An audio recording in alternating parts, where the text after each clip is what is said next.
Hello, everyone. Hey. We got another exciting mainstream podcast starting today.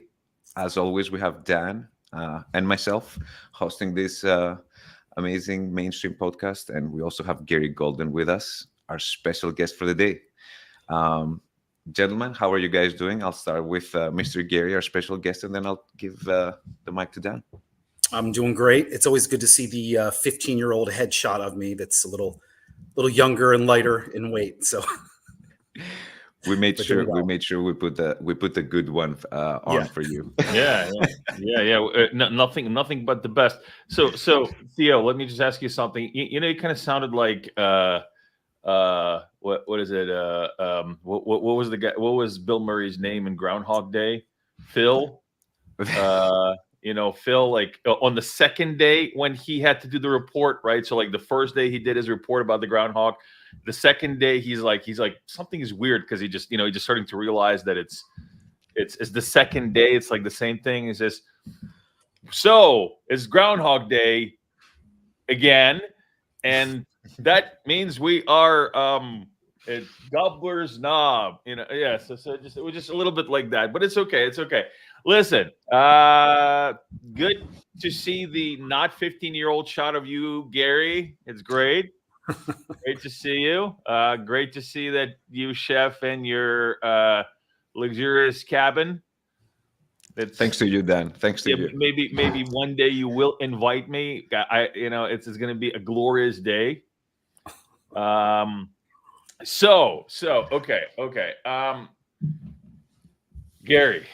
Yes. We were talking about, well, how do I say it? How do I make it not sound like weird?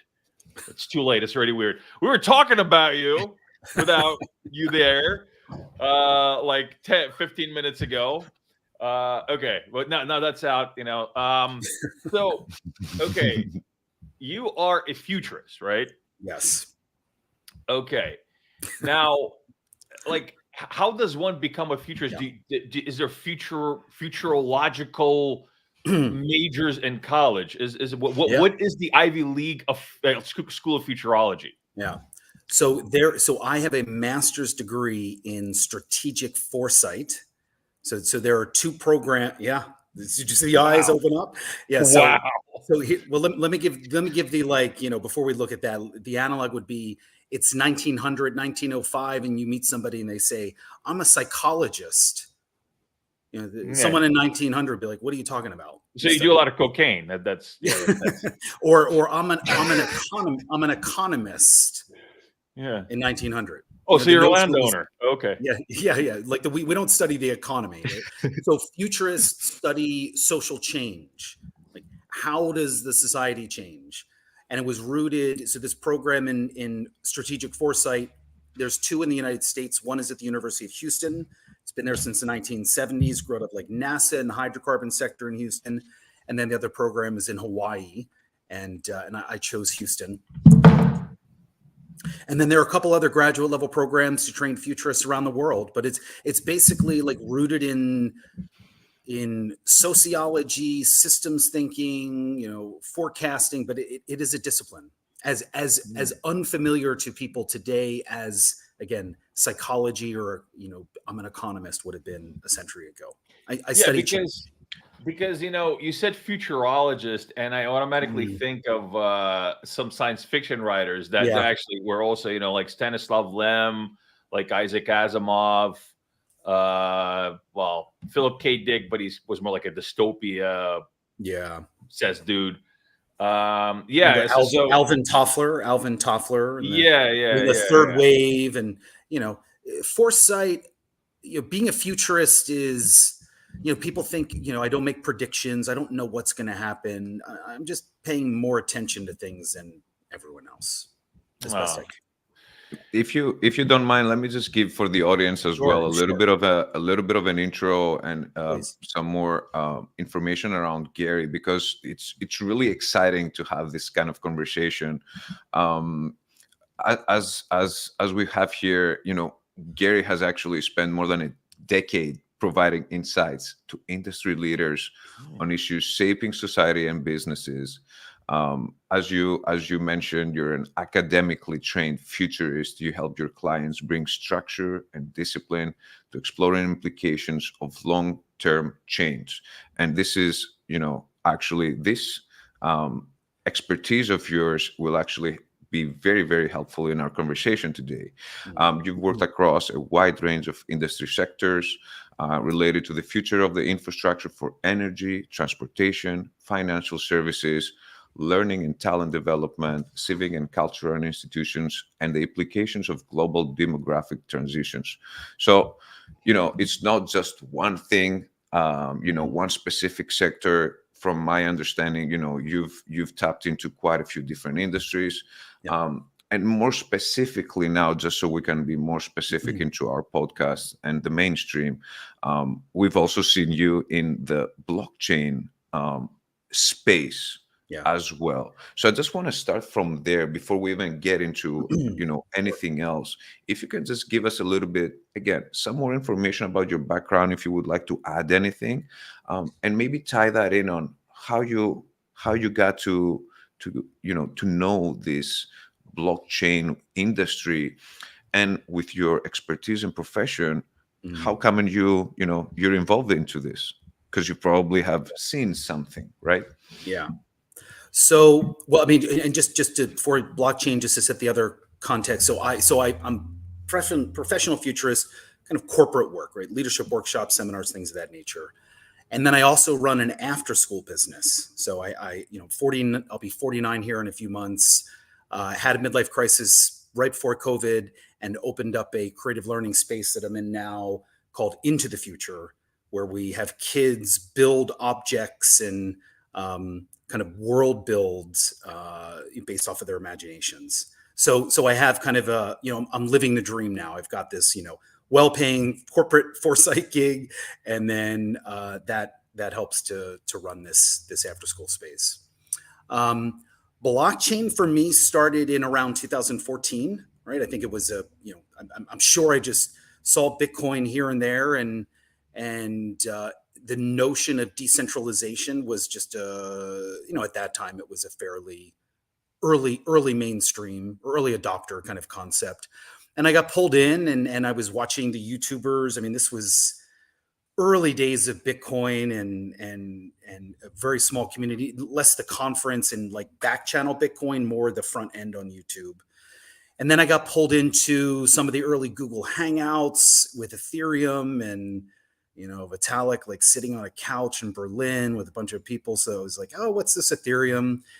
And then, I don't know whether the whiteboard was actually it with Cardano, but it was maybe Charles was on the Max Kaiser show, and I started following IOHK, and I have a tag in I have these cloud bookmarks.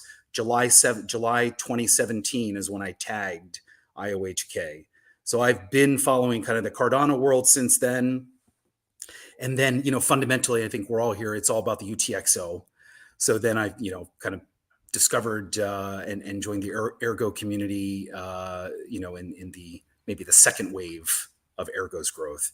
So that's kind of where I've come from. And I've just been involved in was one of the co-founders of the New York City Cardano meetup, and was one of the people early in the days when WADA was, we didn't get that first round of funding in Catalyst. And within, like an hour, we were on the phone plotting, and Rick ran basically a fundraising campaign, and we raised 25,000 ADA for WADA to kickstart them. So been around for a while, and just try to, I am waiting for enterprise stage of blockchain. So I'm just, sometimes I lurk, but I've been in this world for a long time. Wow. Yeah. That's quite a lot. I mean, well, it's quite a lot of.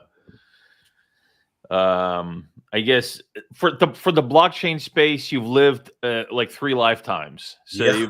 you've been through three bear markets. So you lived thrice. Yeah.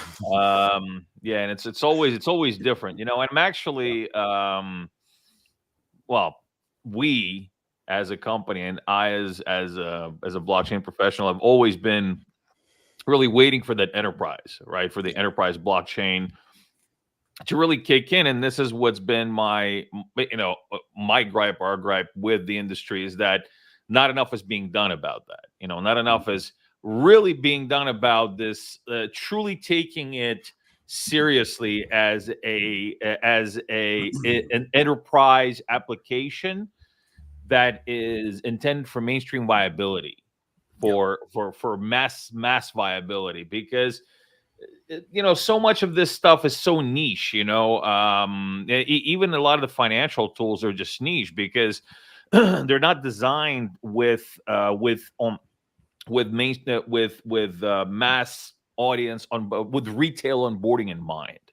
And that is the problem. And I think that as a futurist, you can actually see an issue with something like that, because even though a technology is fantastic, it will have an issue onboarding if it's not properly aligned with the main. I don't want to keep saying with the mainstream. It's kind of a drinking game we play. Every time I say the mainstream, we take a shot. Drink. You got to drink. Yeah. So it's just that I said mainstream. So that's like 4 shots. You're 4 shots in.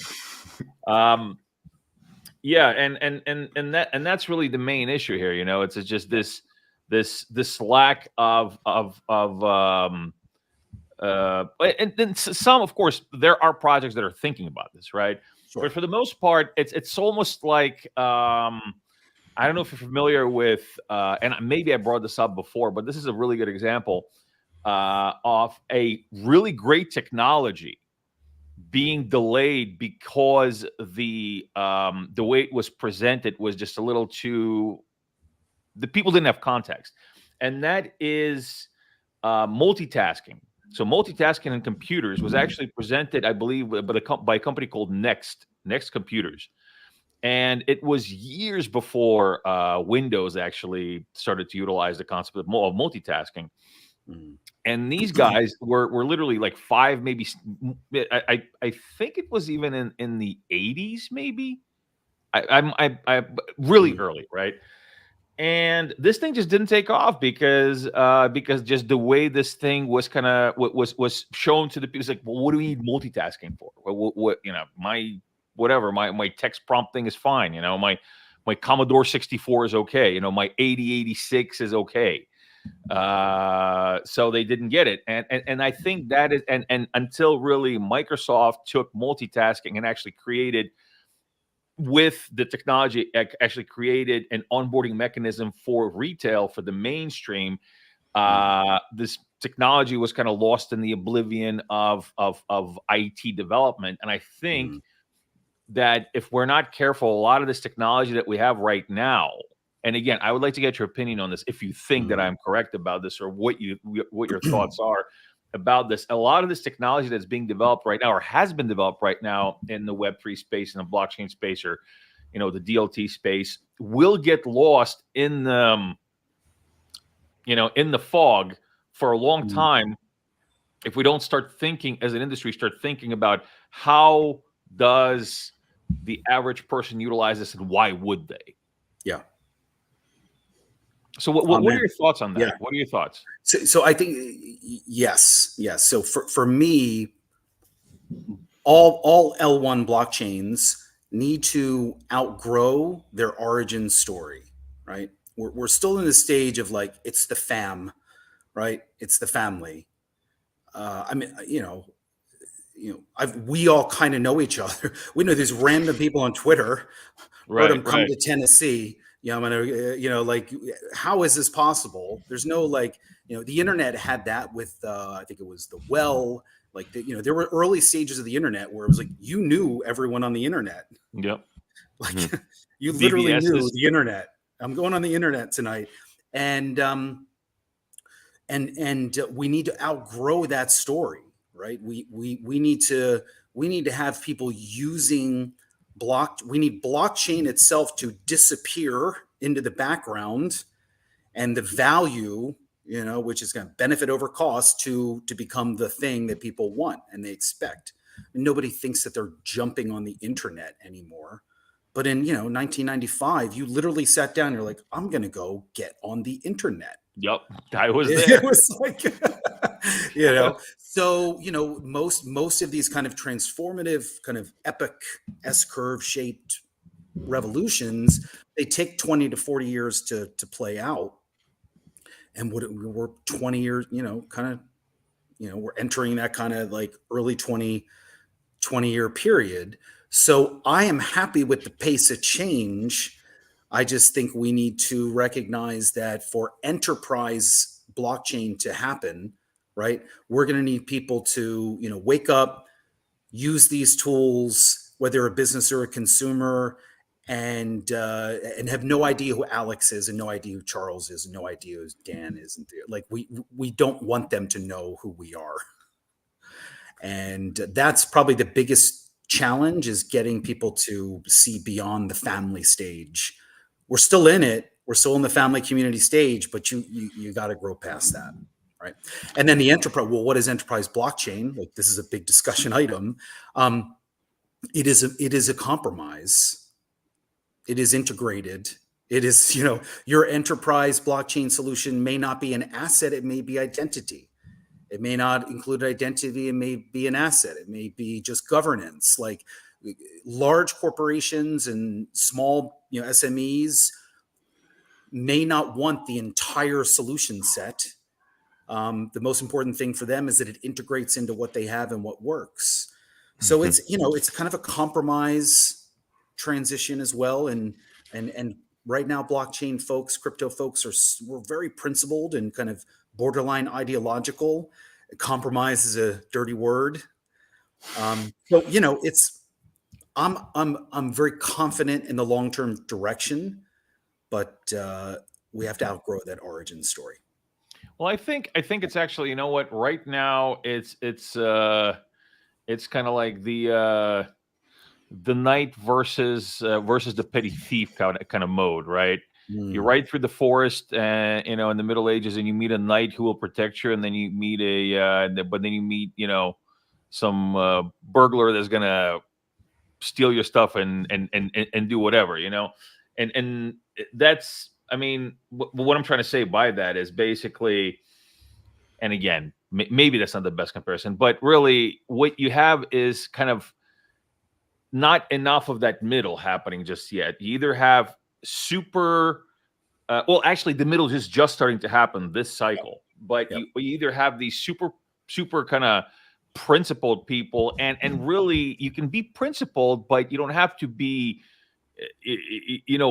one chain monogamous to be principled. You just have to follow those principles. I mean, it's okay. It's okay to go cross chain as long as it supports what you're about. Or on the other hand, on the other side, there's going to be somebody who's just going to, they'll sell their mother to make a buck, and so they'll go with whatever, the most centralized, the most the most BS thing there is, as long as that thing can make them money, as long as that thing can make it quick, quick.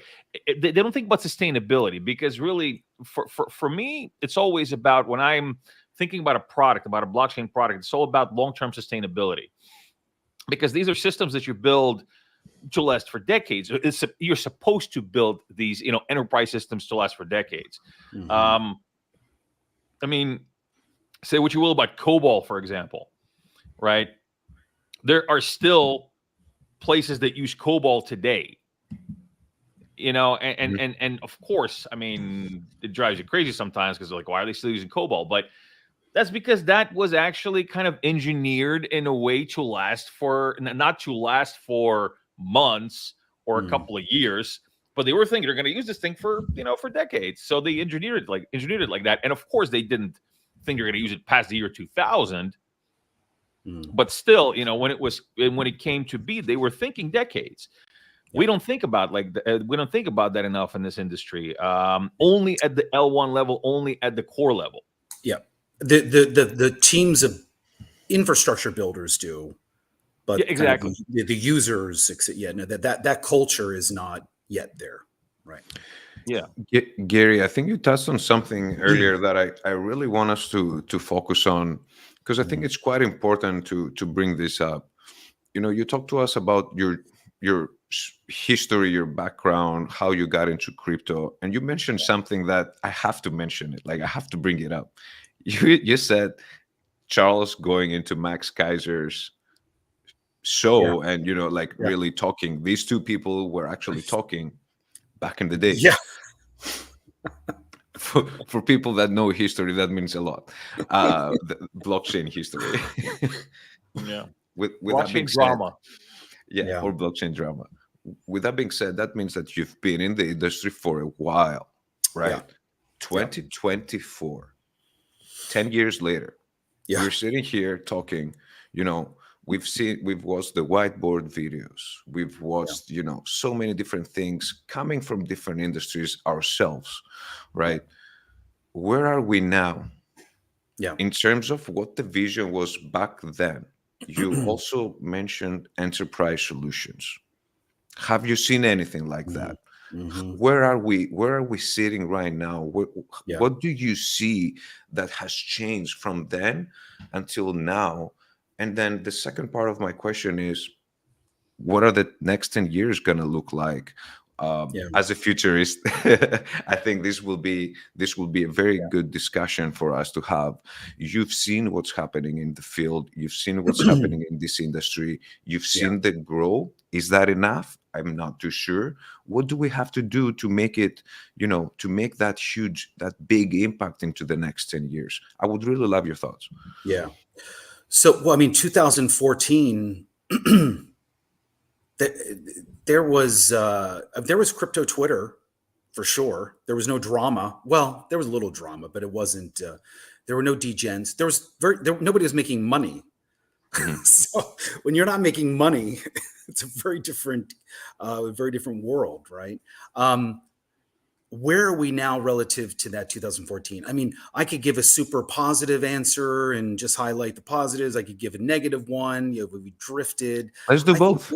Yeah, they're both. It's both. Have we drifted? Yes. I mean, we'll take the internet. Is the internet today thriving?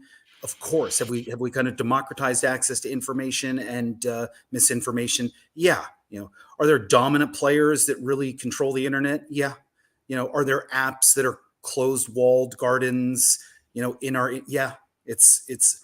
crypto and blockchain is where it is and where it needs to be. So I am super happy with it. What I would like us to do again is outgrow that origin story. I would love to see one thing in particular. I would love to see like the end of the exit strategy.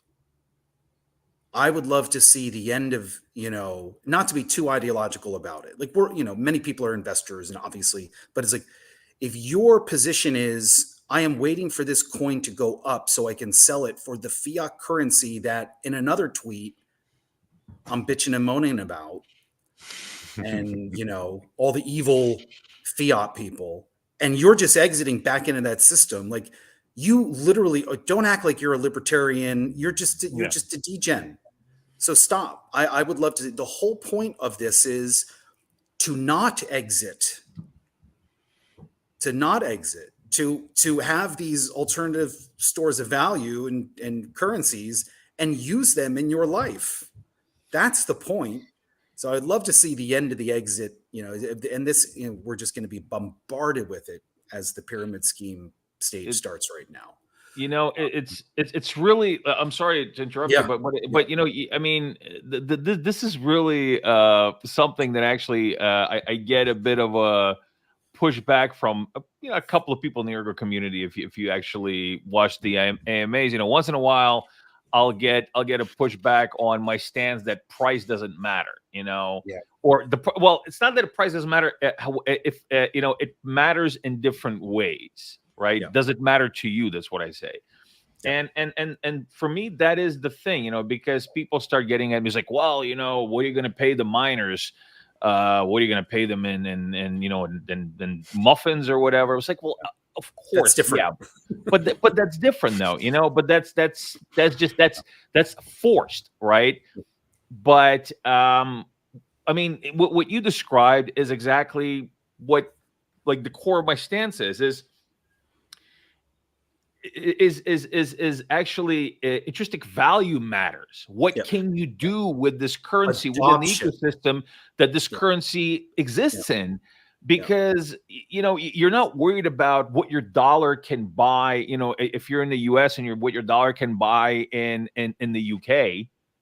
You're worried about what you don't think it's like, okay, well, you know what? I got $10 right here.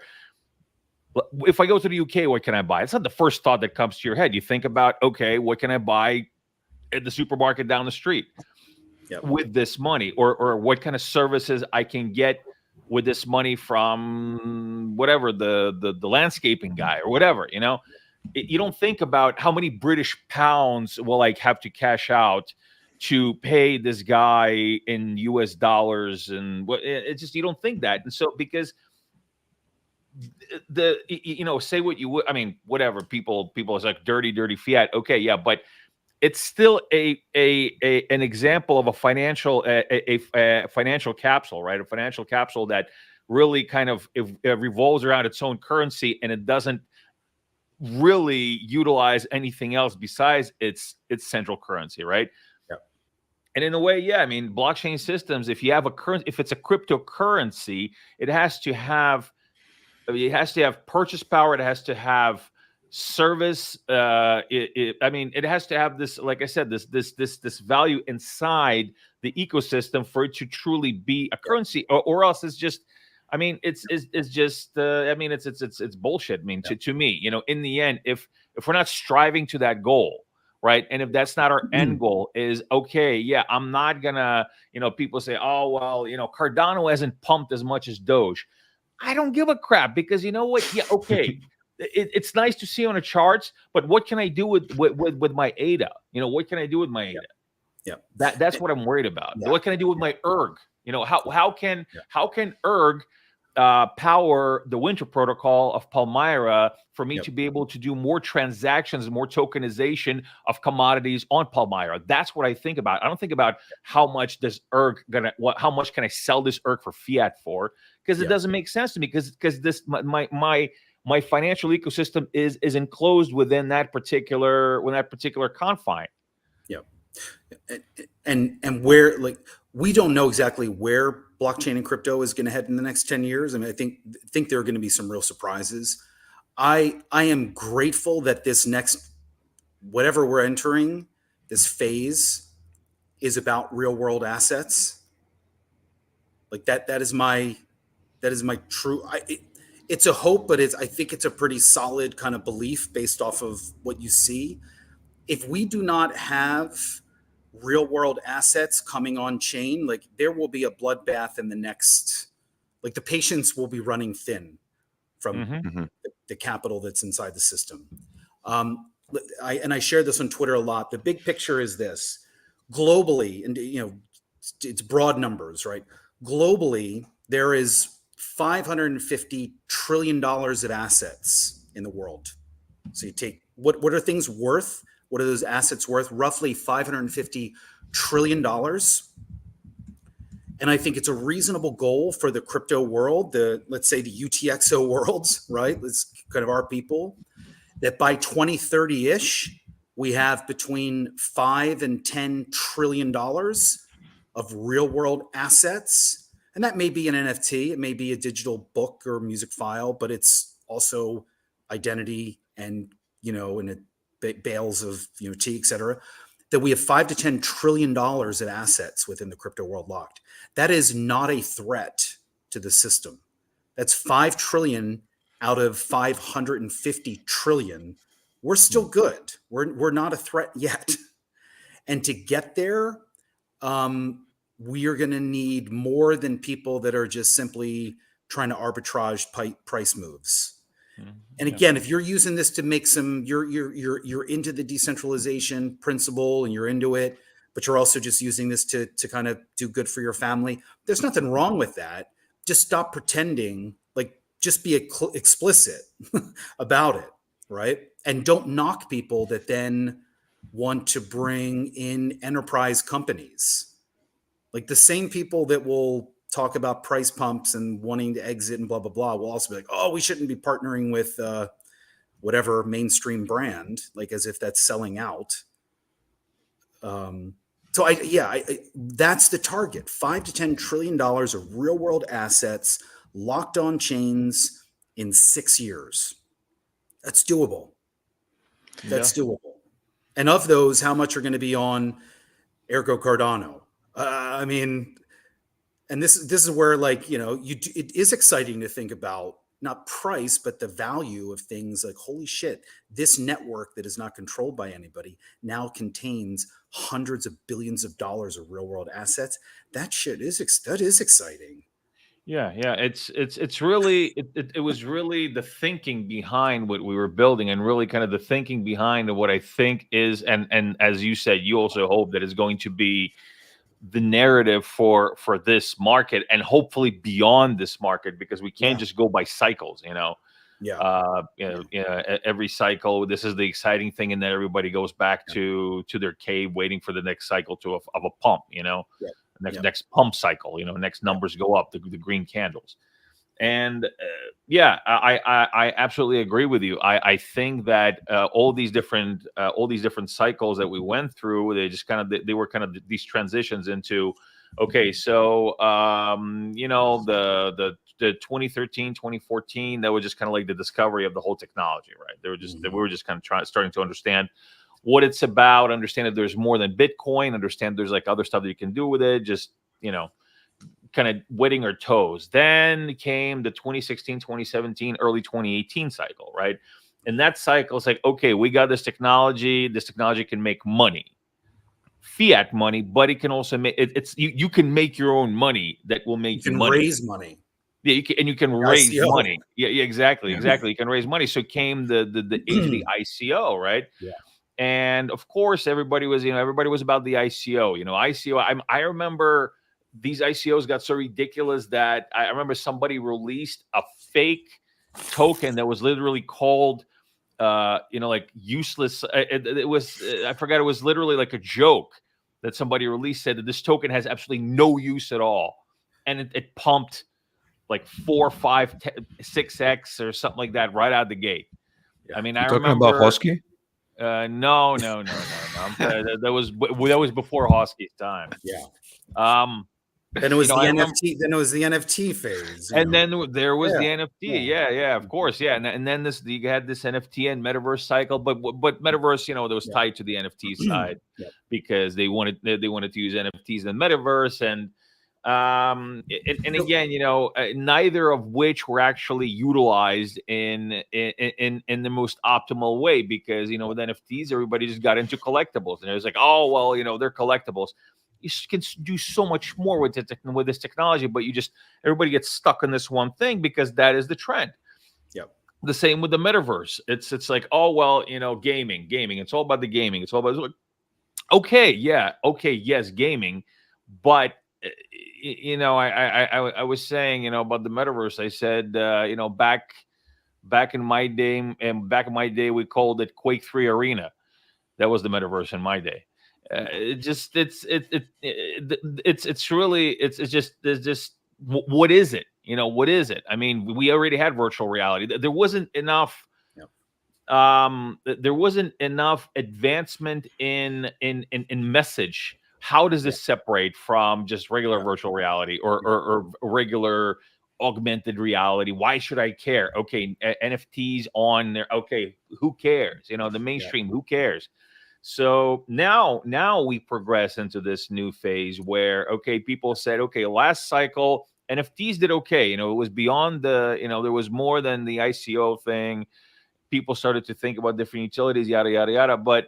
And there's still people out there that are looking for, you know, there's still, the hope stayed with Mm. NFTs, right? NFTs didn't just go into the sunset like ICOs did. Yeah. And They're community economics. NFTs are community economics, which is, that is core blockchain, right? So, and it shouldn't go away, nor should an ICO. I mean, you should be able to. I mean, what do I think is kind of in the late part of, again, if this is a cycle, and this cycle is not driven by crypto fundamentals, guys, it's driven by risk capital in a more stable U.S. economy coming back in. That's all. This is just the risk capital stage has changed and it's coming back in. So, but I digress. Real world assets is the theme. And then I think the next stage, either again, it'll show itself in this, or it'll be the next cycle, is the decentralization of ownership and equity. True transparency of like, here I've got this tea that, is coming to my local specialty tea shop. And then the next thing you know, 5 years later, I own a dividend bearing piece of equity of this, if not a business, the supply chain itself. I think that once you get real world assets locked in, if you have identity, if you have governance, then you start to look at the ownership of economic systems like a post company world, right? I mean, what AI does is it kind of erodes the business. AI in the short term, benefits enterprise, it benefits many things, but it erodes the power of large organizations. So I think that the vision of blockchain for the next 10 years has to move. It's not going to stop at real world assets. That's not it, guys. So the kind of that equity side, I think, of ownership and capital, which we've been talking about forever. It's not new too, So that's kind of where I think it's going. Yeah. I really think that especially the real world asset tokenization side of things is like you said, is going to play a tremendous role into this. Yeah. And there's when we talk about real world asset tokenization, I think it's a very broad and very buzzy, phrase to use, and we've seen that being, I'd say, overused in the past few months, especially this quarter for sure. Maybe the last quarter of 2023 as well. But the reality is that real world asset is something. It is a solution, right? Talking about solutions earlier, not price. Talking about value. What can you bring into the table with a technology or your project or your application? What can I do with it in my day-to-day life? This is what it is, right? So compared to 10 years ago, yes, we had the vision, and people were saying that they're going to go do something. Especially 2017, 2016, we had this conversation. That was the conversation. Hey, let's go build this technology. Let's build the foundation so people can start, building their enterprise solutions, right? So today, 2024, what have we done? This is my biggest questions. Which is the project that you've seen out there, and it doesn't have to be in our small Cardano or Ergo bubble. It could be from anywhere else. But what have you seen? What have you noticed that you'll be like, hey, this is something that I can see, I can see the value, I can see the vision, I see the technology, and maybe by 2030, let's say, just so we can give a timeline, that will be, that will be there. What is that? And I think this will be a very good conversation for us to have, because we've talked about the history. We've talked about what's the foundation. Let's talk about what do we need as an industry, not as a one blockchain ecosystem or anything like that, but what does the industry need in your opinion? It need. Do you know zenGate? Yeah. No, I've heard of them. What the industry needs is people that have experience building enterprise solutions to come into the blockchain crypto world. Most of the projects that you see inside of crypto that are being built, they either fall into like the social layers of common lands, like things that are like kind of social mission oriented stuff, or purely digital plays. And I think of those, like the enterprise grade ones are, like Newman Book. You've got, digital cultural assets are legitimate, like books and images and movies, newscast, like streaming content, like the digital enterprise play is happening. And I think that those are critical, right? We do need cultural digital content as an asset class to lead the way, because it's easiest to scale. The messaging is easiest. But what I really think that the industry needs is people that know how to build enterprise solutions and that have a local context, right? The L1s that are going to succeed in this wave are going to be the ones that have the biggest, not the biggest, but the best local presence in the regions and markets that they're trying to transform. If you truly understand that local market, that local context, you will find adoption, right? So it's not on crypto Twitter, right? It's not so really it's the next stage is early mainstream adoption. We've been in the early adopter. There's the sequence of adoption cycles, right? We are not in the mainstream adoption. We're at the early mainstream adoption. That's what this wave is, right? Yes. And that's not happening on Twitter. That's happening on, like, you literally go to an auction house, you go and you talk to you talk to these people that make products. And what is, like, as a futurist, what does that align to for me? A big story in the world today is essentially like the demographic collapse of China, right? Mm-hmm. China's demographics are now entering very quickly an unfavorable structure, right? Where they have aging, and there's something in the world called the demographic dividend. This is where you have a population pyramid, and you have lots of people that are, working, they're having kids, they're making money, and they're in their 30s and 40s, and they're paying to that society the demographic dividend. They're spending money that drives the economy. That was Korea, Ireland, the US, et cetera, right?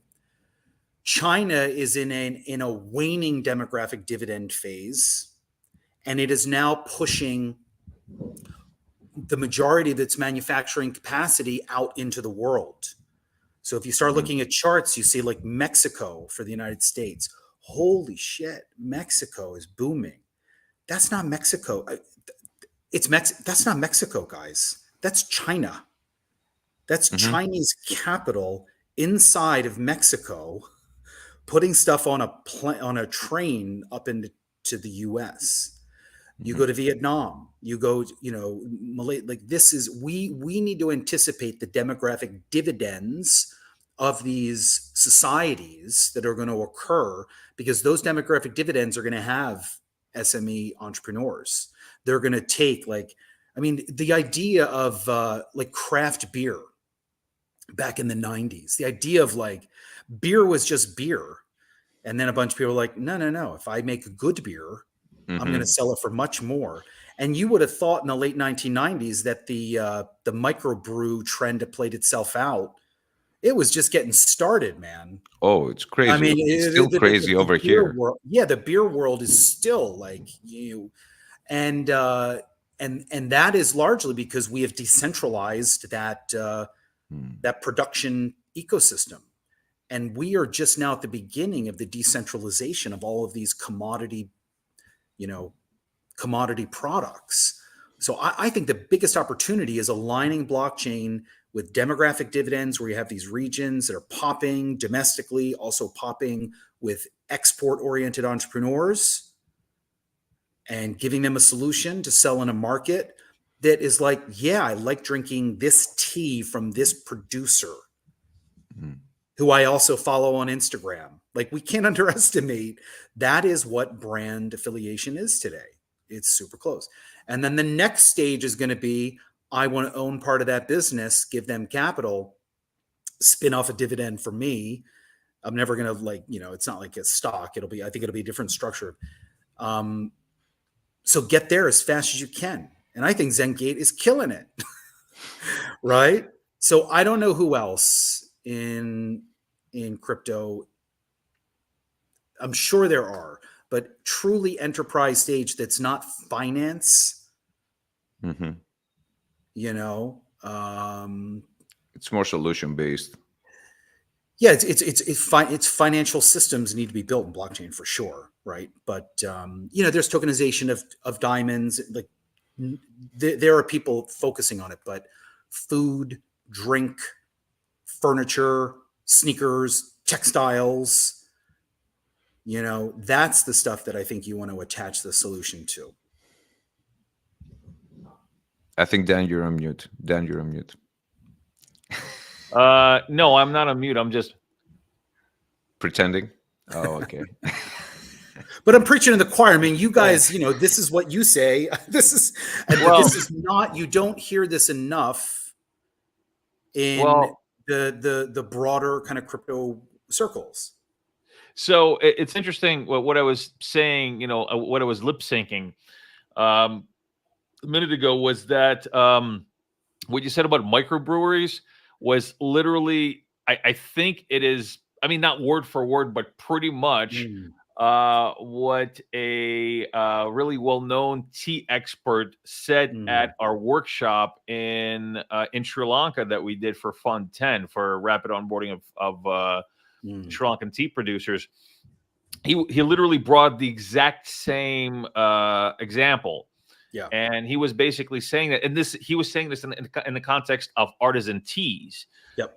Because right now the tea market is dominated by commodity tea.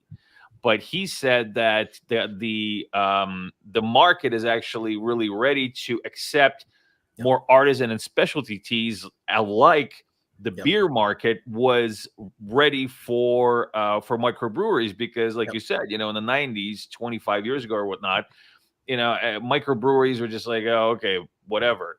But now you get big companies trying to imitate microbreweries because that's what people want. And again, that's really what it's about. And that's what this technology can really empower, because one of the things that a lot of these smaller of decentralization suffers, I guess, I don't know if that's the right word, but companies building in the decentralized manner, or products that are, or product, I guess, industries that are decentralized, like microbreweries, for example, right? Somewhat decentralized. They suffer from brand recognition, or lack of brand recognition, because we were actually speaking about this with Daryl O'Donnell on I believe our second podcast, on second episode of the Mainstream, about the definition of trustless systems, which is kind of a misleading terminology, because there's not going to have a trustless system. The point is that you trust the code, right? The code, you do have it's a trusted system. There's still trust, but you trust in the code. And that's where this technology has to take over, I believe, in that, yes, you give the opportunity for these decentralized production systems, decentralized producer networks, to benefit from the unification of on-chain technology, because it's unified by the trust of on-chain technology. And that is what drives them forward, and that's what produces opportunity and inclusion. And that's what, I mean, that's what we're banking on at zenGate. Yep. And then you have social media, for all its terrible elements, allows these companies to build a global brand in ways that could not exist. And then AI is going to be a cognitive tool that will allow these producers to do strategy and execution in ways that were unimaginable. So it's all about riding the bigger waves. I mean, when that craft beer thing happened, It was the beer elites. Like if you were like, oh, I want to drink I mean, Sierra Nevada was edgy for Bud Light, Miller Lite world in America. Now, dudes from not the coasts, not the elites, they're drinking their local Oklahoma microbrew, made by the local Oklahoma dude. And they So, always prefer the Oklahoma dude, yeah, not yeah, just because he's local, because actually his flavor, his it's better. product Well, it's is all a lot it's better. the same concept as home cooking. Mhm. You have this whole industry that is that, and I mean, we got a chef here, so you can tell you all about home cooking. You have a whole entire industries that specialize in home cooking. Why? Because it's personable, right? So it's individualized. It is you get more robustness and flavor, right? It's not this kind of blend unified thing. And even if the thing tastes good, right? If your big beer brand does taste good, it's still this.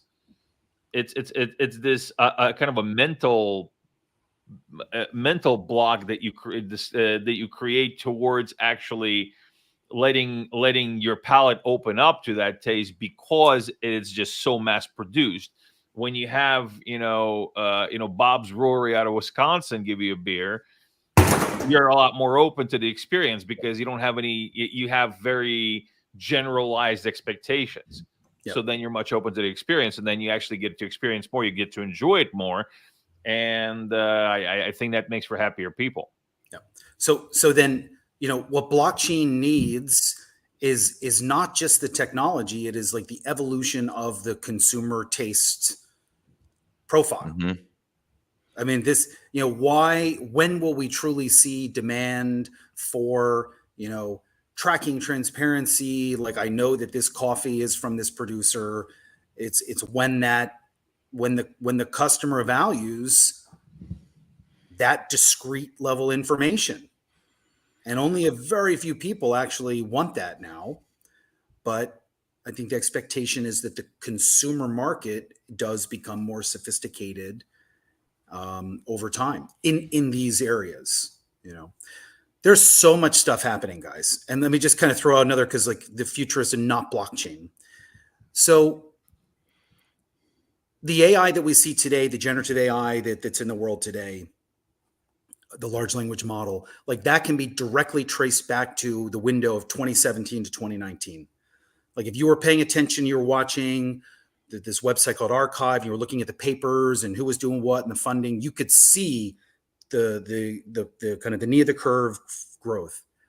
That same stage is unfolding right now in robotics, Mhm. right? And humanoid robotics in particular, right? And it's gonna we tend to overestimate the short term, underestimate the long term.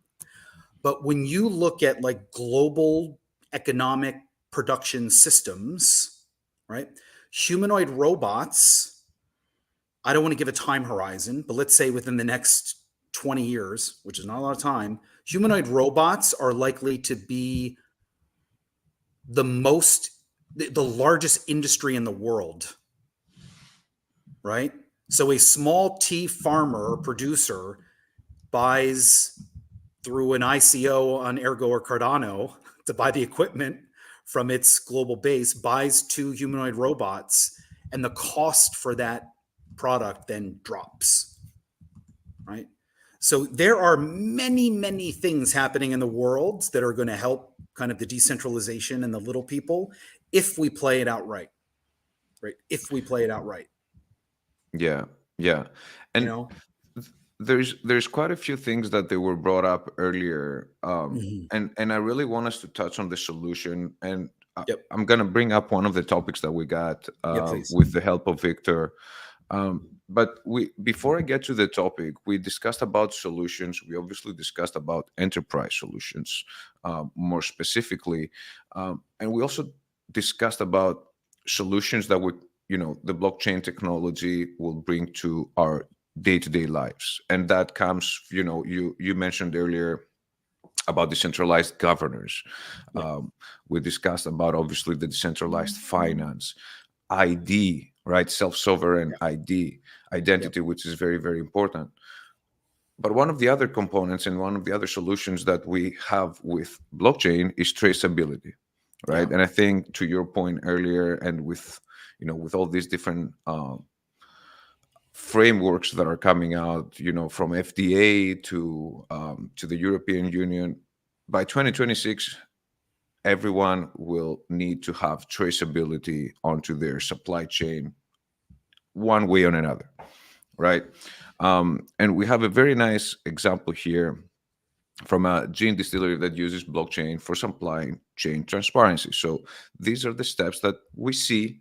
Mhm. We see this news coming out from different places around the world, and this just is to show you that how important transparency, right, and the quality of the product becomes more and more and more important for the consumer, but at the same time, the regulator as well, right? So, my main question is that what are your thoughts on this potential specific, use case of the blockchain technology to promote responsible resource management in like various industries? It doesn't have to be specifically for gin. We do see this application in the tea industry with Palmyra. We also see this in different industries that we're tapping into, spices, rubber, different types of oils. So I just want to stay into the traceability solution Yeah. that the blockchain technology can bring. And if you can just give us your thoughts around this. Yeah. So I think that the first wave, the benefit, or excuse me, the value of traceability is primarily internal from an operational standpoint at first, right? Hmm. So, yeah, proving that I'm not using X amount of water or whatever it is. Again, it has value to some consumers. It has value to meeting a regulatory environment that's moving towards that. But the primary value is increasing your operational efficiency and your maintenance schedules and your, knowing more about your business. So traceability is about visibility. And I think, organizations like this do it because they can get internal benefit, which is great. Does it ever, or when does it become, does traceability become again a like premium brand talking point? Maybe within some markets, maybe within some products, but it will probably be more of a subset to the value that people associate with being a part of that community. And that Hmm. community is built off of traceability. How many times do you go verify the Ergo Cardano blockchain? Never. Never. Really? Yeah. But Just you be know real. that you know that you can. Hmm. Yes. So the values of our community are built upon traceability, but I don't think about it every day. I mean, we put a rooftop solar on our house. We bought it, group purchased it with a bunch of houses in Brooklyn 6 years ago. Hmm. And for the first couple of months, I was looking at the Solar Works, app every day, production. I don't even know if that shit works anymore. I don't even think it works. It's like the app is long gone. It's like I know the solar panels are working. So traceability is like a step to get us down the road. It's critical. You got to be able to do it. Again, regulatory, you got to be able to internal efficiency. Organizations that don't have traceability won't be as efficient. But I wouldn't take off your shoes and sit down for a while. Hmm. Yeah. It's just a I step, think and it's a critical one. Critical. I think to your point, traceability is literally, like opening the door Mm-hmm. to the blockchain space. You know what I mean? Like, I think Mm-hmm. this is the first, if you will, small bridge between the mainstream and the blockchain space. Hey, this is something you can do, and the Mm-hmm. more the more you do that, and the more people start using it, and you get this adoption, then be like, oh, by the way, there's this. Oh, by the way, there's self-sovereign identity. You can actually do decentralized finance. You can do so many more things. Yeah. But I think Yeah. with traceability could be that small bridge between these two different worlds, Correct. that slowly will start communicating with each other and seeing that, oh my God, there's goods to get from both worlds, and few years ago they couldn't even speak to each other. So I think this is the first step to see this mainstream adoption coming in. Yeah, agreed. Dan, what's your thoughts on this? And then I would like us to go to one of the questions that we got, which is a little bit of a troll question, but I do love troll questions, and these are the ones that I definitely go and comment on. But Dan, I would love your opinion before we get there. Yeah. I mean, as you said, Gary, actually, I was agreeing with you on the whole thing with the solar panels. I got solar panels on my house, and actually, I bought the house with the solar panels. And of course, for the first whatever 6 months we were living here, I was looking at it and I was calculating, and it would tell me how much power I'm using in the house versus how much power the solar panels are generating. And I was figuring it out, and I was thinking, oh, wait a second, we're not using all this power that the solar panels are generating during the day. I should get a battery and save it. So it's like you run all this stuff in your head. But then after a while, I just kind of like, oh, it does its thing, right? Yeah. Because it just does, right? You get used to the way it does its thing, and it just does its thing. But before it did its thing, I was kind of thinking, well, I wish it did its thing. I wish I had solar panels that did their thing, so I don't have to pay that much for electricity.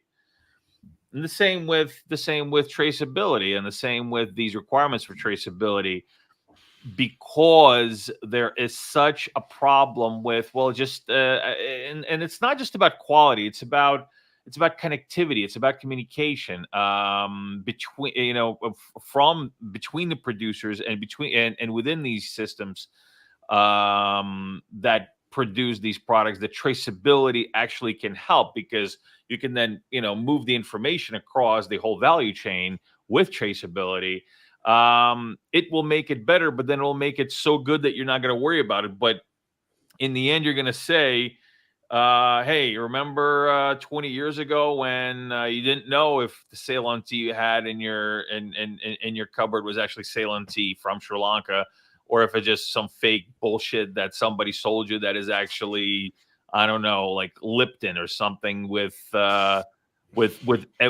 artificial flavors. Something, you'll just take it for granted because you went through this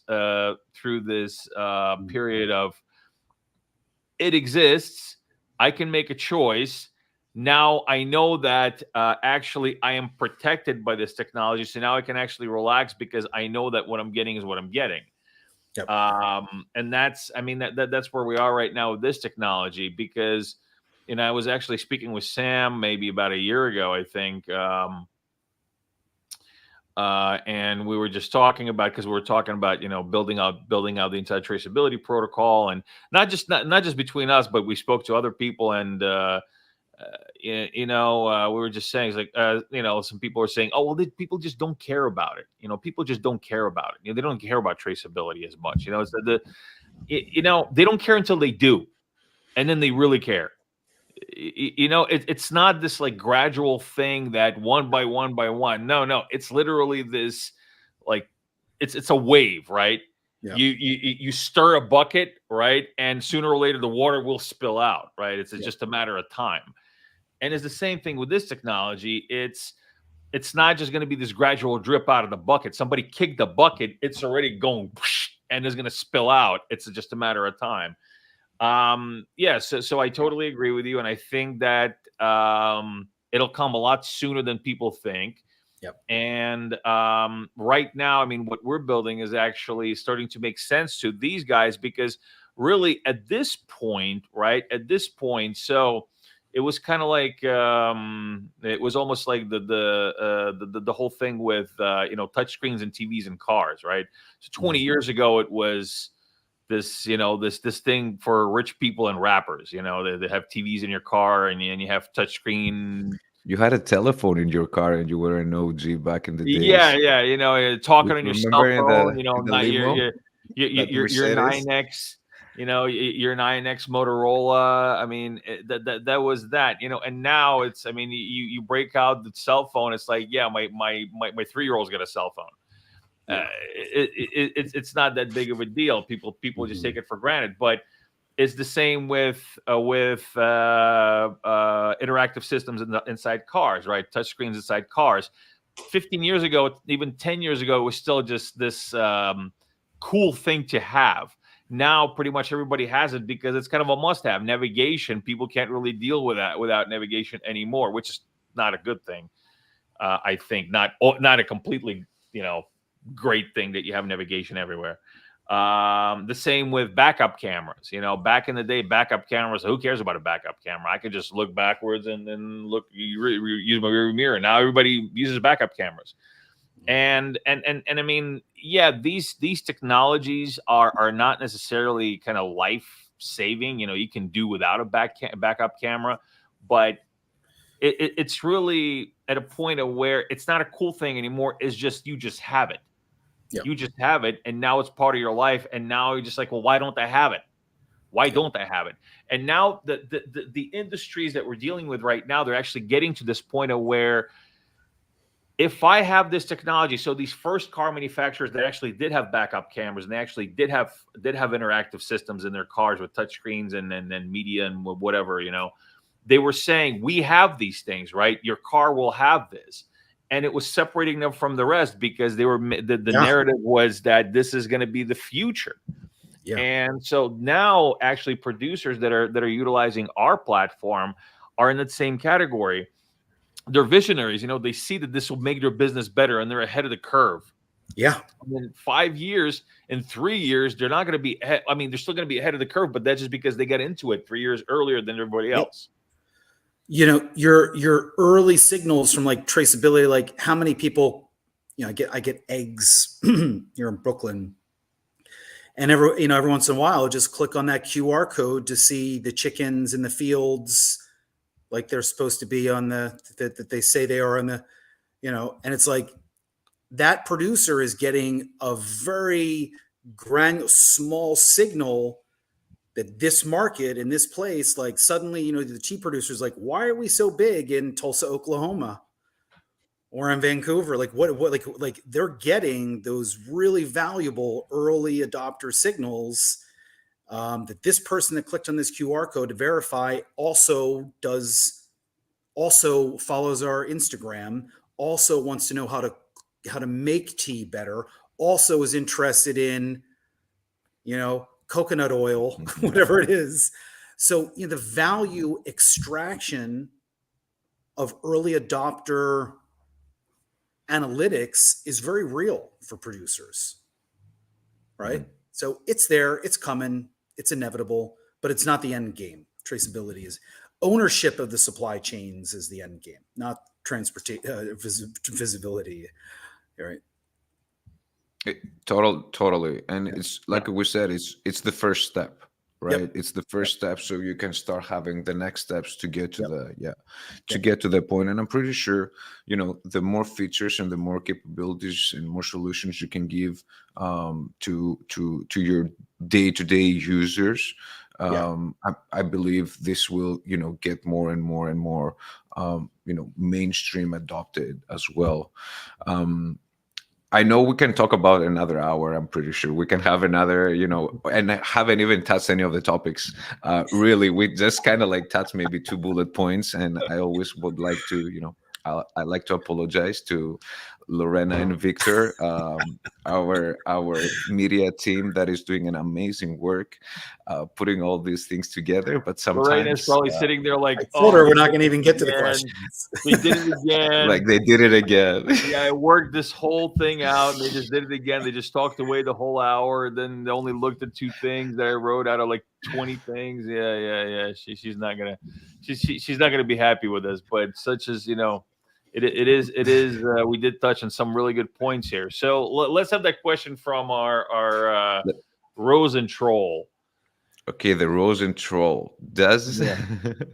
does zenGate plan on doing more than just teas and coffee? Um, Before we even get to that question, I just want to mention one thing.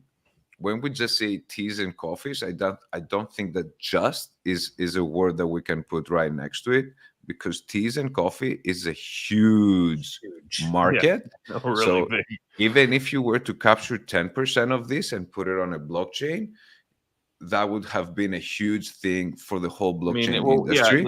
the market is like tens of billions of probably 100 billion. I mean, I don't even know this, but it's really a really big market. Just the market alone in Sri Lanka is in the billions, and that's just So Sri Lanka. so it just, yeah, I just wanted to mention this just there. I don't think it's really something that it should be on that sentence. But What were you thinking, troll? What were to you that thinking? end, yeah, to that end, Dan, feel free to answer the question. Yeah. Well, of course. Yeah. Of course. I mean, we're building a commodities exchange, and I mean, of course, you can have a commodities exchange with two things on it, but that's kind of boring, isn't it?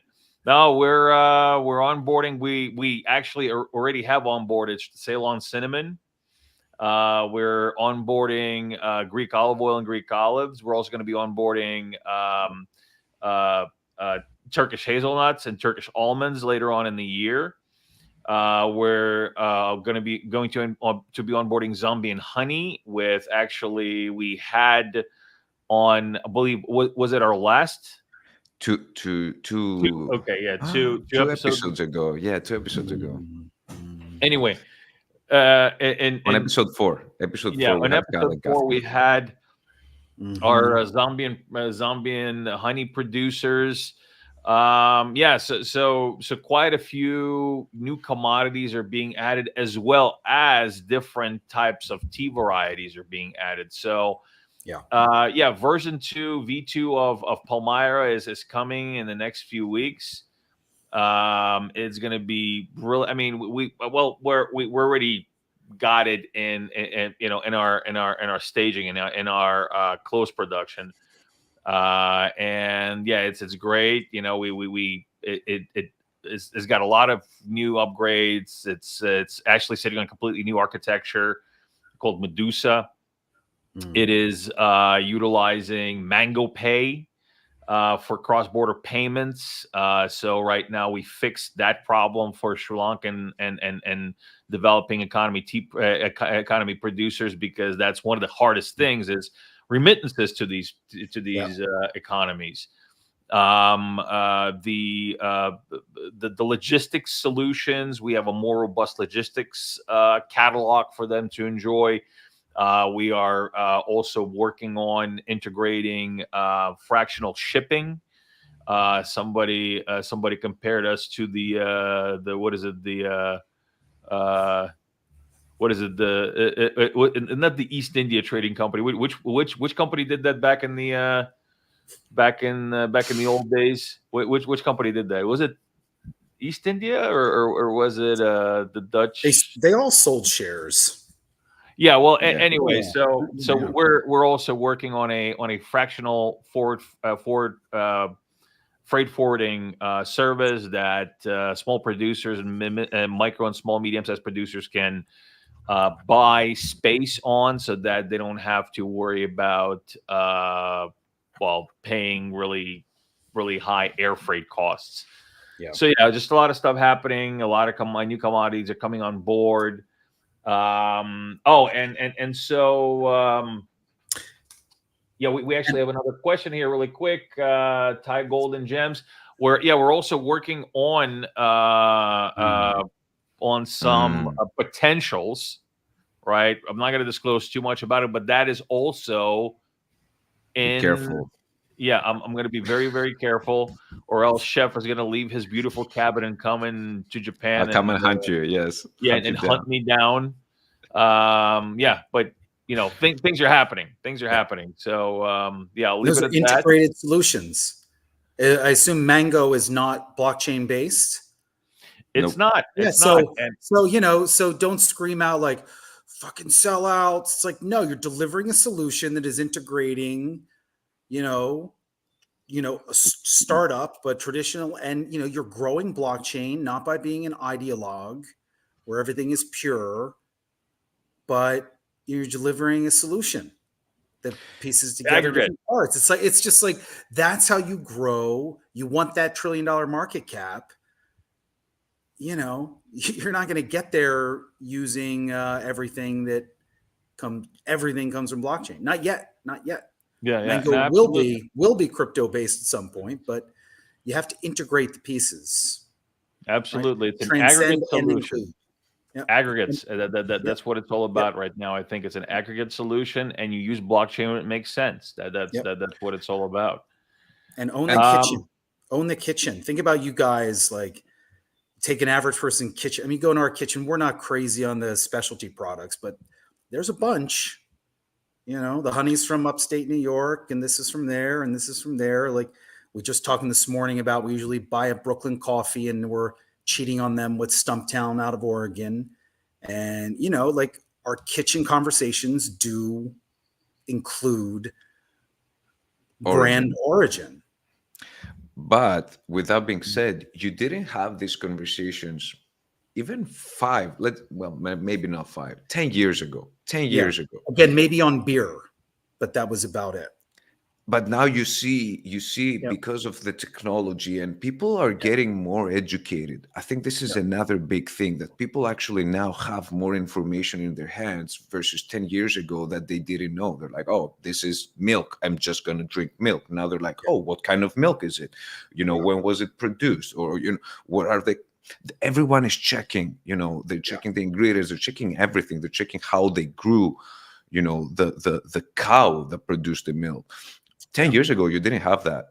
And I think we're in a very interesting time right now that, with all this new technology that is coming, we will be getting these new solutions that are coming with it. And it's just, to your point, and the whole conversation that we did, it's just a matter of time, right? Yep.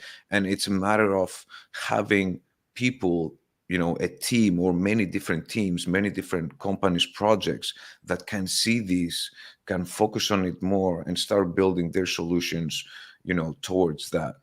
Yeah. So with that being said, I think it's a good time for us to close our amazing episode today. I would love to get your guys' final thoughts. We've had a very, very constructive and interesting conversation, and I think we shared a lot of different information. So, Mr. Garry, I would like to give you the opportunity. Give us your final thoughts. And it could be around everything. I think final thoughts, 2 things. One is, don't just pay attention to blockchain, pay attention to like fundamentals like demographics and economics and all that stuff. And then also pay attention to the emerging stuff around AI and robotics, and like just to have a bigger picture to your, like, where is crypto going to play a role, right? And then as we enter, who knows if we're going into this bull run, right? We're going to have a bloodbath capitulation day when the whales deem it's ready in the next couple of weeks. But more than likely, the risk capital is coming back into the market to make money off of people. Mm-hmm. So as we enter this market, like, have your fun, do well for your family, but we need to bring more people in, not to make money off of selling their coins. We need to bring people in to build enterprise scale solutions. We need more developers. We need more investors to put in money to build a business. So focus on the real world assets. Thank you, Garry. Dan. I definitely think that. I mean, you said it. It's we real world assets have to happen this cycle, or else we're going to see a drastic decline in interest. It is the way to go. I think that it is because it's tangible, and it has real world applicability, because many of the things that came before just did not have enough real world applicability context for people to grab onto, for your your commercial industries, for your mainstream industries, for your retail to grab onto, and one of the reasons why NFTs actually did as well as they did is because the average person looked at it as a collectible, not as a blockchain, as a blockchain asset. And you actually had people out there saying, they don't know blockchain, but then you talk to them about NFTs. Oh yeah, I have an NFT. Well, it runs in a blockchain. Oh, really? It was a thing back in the last bull run and then during the NFT craze. So I think that you're absolutely right that this is the time. Personally, I'm glad that myself and the team we spent the past 2 years, kind of, pushing ourselves through the rubble of the bear market, building, and so did others. There are several others that are coming out right now, and they've been building, and they are going RWAs and utilizing the blockchain technology for various RWAs use cases. And I think that is great. And I think that is actually what was going to sustain the growth regardless of market cycles. Because if you look at the internet, okay, we'll look at the internet.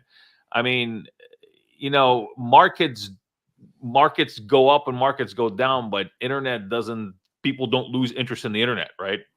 They still use it because it's just in the back of everything now. The same has to happen with this, as you're saying. Enterprise has to take over. We have to stop. We have to get out of this whole cycle of I know you and your crew, and I don't know who you are, and I don't need to know who you are because I know what the blockchain does, and it does its thing, and that's it. It's trustless. I trust a trustless system. Yeah, that's what it's all about. Well, gentlemen, I just would like to thank you. Thank you too for being here with me and sharing all this information about what can we do with the blockchain technology to bring these solutions to the mainstream. And I'm gonna have my shot, Dan. I had to. Yep. I had to make sure we do that. At the same time, I would like to thank everyone for joining us, for watching this episode live, or we'll watch it later on. And we would love to hear from you. We would love to hear everyone's thoughts and opinion about the topics that we discussed. And we're looking forward to see you all again next week. In the meantime, hope you all have a good rest of your week, and we're going to see you all soon. Take care.